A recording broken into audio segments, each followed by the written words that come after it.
Good evening and Jai Hind student. Welcome again. Now today we discuss class 8 chapter 2nd secularism.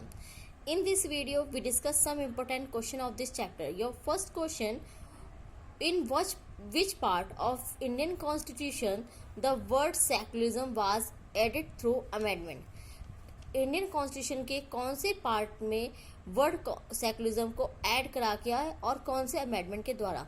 42nd amendment करके word secularism को Indian constitution के preamble में add करा गया है. During the regime of which political party secularism word was added in the Indian constitution? Congress party. What are the objective of the Indian constitution that advocates secularism?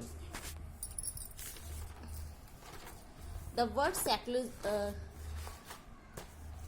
that one religious community does not dominate another. Secondly, that some members do not dominate other members of the same religious community. And third, that the state does not enforce any particular religion nor take away the religion freedom of individual. कोई भी community किसी other community को dominate नहीं करेगी. Like कोई भी majority में कोई भी रिलीजन है वो माइनॉरिटी के रिलीजन को डोमिनेट नहीं करेगा. Secondly, that some members do not dominate other members of the same religion. Like जैसे हिंदुइज्म में अपर कास्ट लोअर कास्ट को डोमिनेट नहीं करेगी या उन पर रूल नहीं करेगी या उनको इन्फोर्स नहीं करेगी किसी भी वर्क के लिए. And that the state does not enforce any particular religion not take away the religion freedom of individual. और कोई भी स्टेट किसी पर्टिकुलर किसी रिलीजन को फोर्स नहीं करेगी, यानी सबको इक्वल समझा जाएगा. Now your next question, name a state of India where the secular idols of the constitution were violated and person were killed because of their religious background.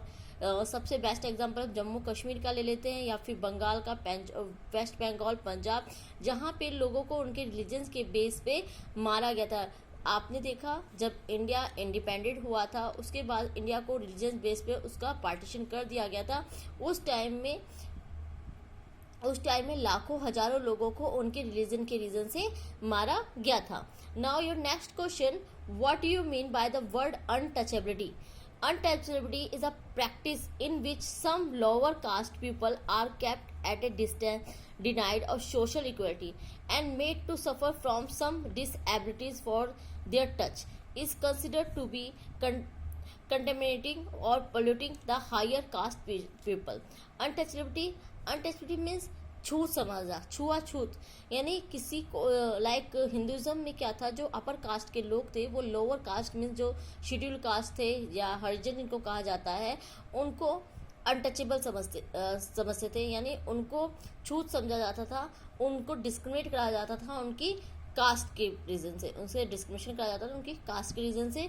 अगर वो किसी का भी कोई यहाँ तक कि यूटेंसिल्स तक टच कर लेते थे तो उनको मारा पीटा जाता था. उनके वेल्स तक यानी कुएं तक अलग थे लोअर कास्ट के, वो अपर कास्ट के घरों में एंट्री तक नहीं मार सकते थे. ये सब चीज़ें थी उनके साथ डिस्क्रिमिनेशन करने की. Now differentiate between minority and majority in terms of religion with example. काफ़ी इजी सा क्वेश्चन है. The religion which has more number of people in compare to other religion is called as majority. जिस भी cast का या religion का number दूसरे religion से ज़्यादा होता है वो मेजोरिटी में कहलाता है. लाइक हिंदू, जिस तरह इंडिया में हिंदू जो है वो मेजोरिटी में है. And the religion that has less number people in compare to other religion is called as minority. और जो भी रिलीजन अदर रिलीजन के कंपेयर में कम नंबर में होते हैं वो माइनॉरिटी में कहलाते हैं. Like example Muslim. Now your next question, do you think in our country it is important to separate religion from politics? Give your view in 50 words. Yes, it is very important to separate religion from politics as our nation politics. ये बहुत important है कि politics से religion को separate करना चाहिए, because politics should be away from religious feeling so that it don't affect law making and other important decision. Because ये कहीं ना कहीं अगर ऐसा नहीं करा गया तो ये लॉ मेकिंग में या किसी भी बिग डिसीजन को अफेक्ट करेगा. And it helps as a country to function democratically and so it is protect people from any type of religious और किसी ये कहीं ना कहीं कंट्री को डेमोक्रेटिकली फंक्शन करने के लिए भी ज़रूरी है। और जो लोगों के बीच में लोगों को रिलीजियस बेस्ड रियॉट्स होते हैं उनसे प्रोटेक्ट भी करता है। Now thank you student, in next video we discuss other question. Thank you, जय हिंद।